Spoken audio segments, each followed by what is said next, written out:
थोड़ा सा कष्ट मिला नहीं और जीवन का परित्याग कर दिया। हमें कोई अधिकार नहीं है अपने जीवन को समाप्त करने का।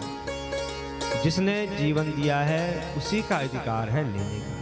वो किस ढंग से ले उस पर निर्भर करता है। संघर्ष जीवन में होना चाहिए। भगवान राम को देखिए कितना संघर्ष किया है, आज भी पूजे जाते हैं। जिसने जीवन में संघर्ष किया, जिसने अपनी गरीबी को देखा होगा, वो बहुत आगे बढ़ता है। 6 दिन तक यहाँ पर भगवान की सुंदर चर्चा। आज भागवत जी का अंतिम सार।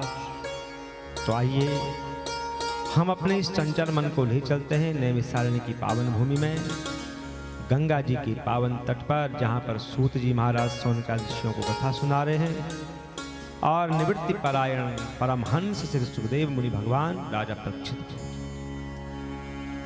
बोलो नारायण भगवान की जय। श्री सुखदेव जी कहते हैं, हे परीक्षित, कृत्वा दैत्यवधं कृष्णः सरामो यदुर्विवृता भुवोऽवतार यद्भारम् जविष्टां जनयन् कले।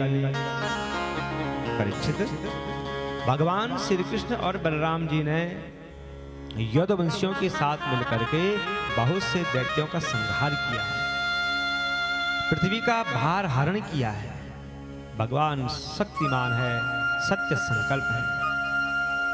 अब भगवान श्री कृष्ण एक दिन बैठे हुए थे और विचार कर रहे हैं कि लोक दृष्टि के आधार पर तो पृथ्वी का भार हरण हो चुका है।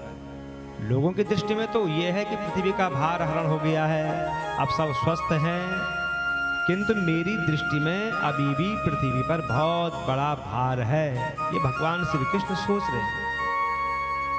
ये ऐसा भार है जिन पर की विजय प्राप्त करना बहुत कठिन है। कौन सा भार है? यदुवंश।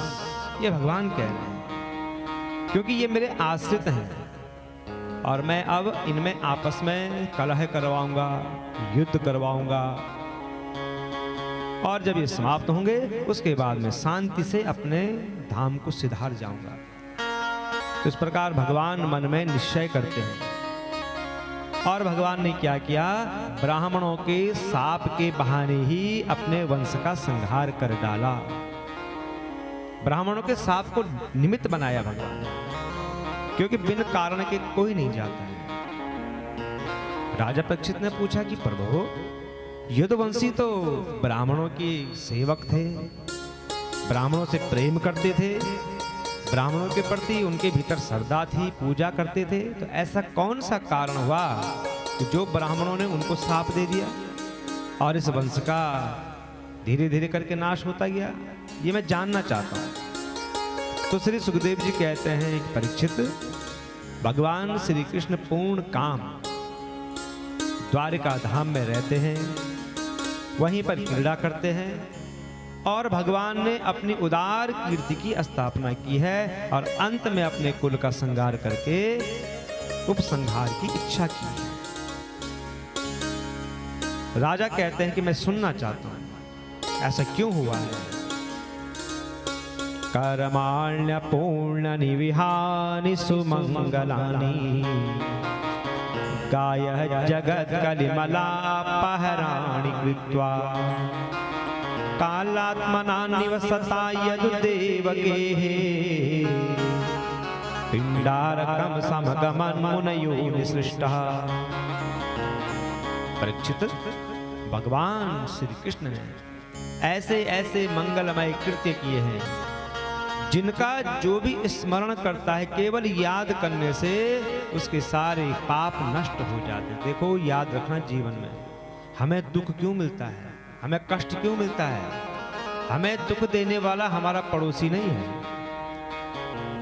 या हमें दुख देने वाला हमारा सगा संबंधी नहीं है। हमें दुख देने वाला हमारा स्वयं का पाप है।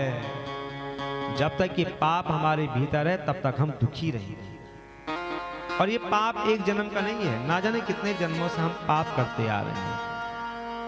और उन पापों को अगर मिटाना है तो भगवान का नाम लो, नाम लेते रहो, आप जिसको भी मानते हो, जो आपका आराध्य है, उसका नाम जपते रहो, धीरे धीरे वो पाप दूर होते जाएंगे। भगवान श्री कृष्ण द्वारिकापुरी में वसुदेव जी के घर अब यादवों का संहार करने के लिए काल रूप में निवास कर रहे थे। तो उसी समय भगवान का दर्शन करने के लिए आते हैं विश्वामित्र, अजित, कण्व, दुर्वासा, नारद जी, अंगिरा, कश्यप, वामदेव, अत्रि, वशिष्ठ, ये सब आए भगवान का दर्शन करने के लिए।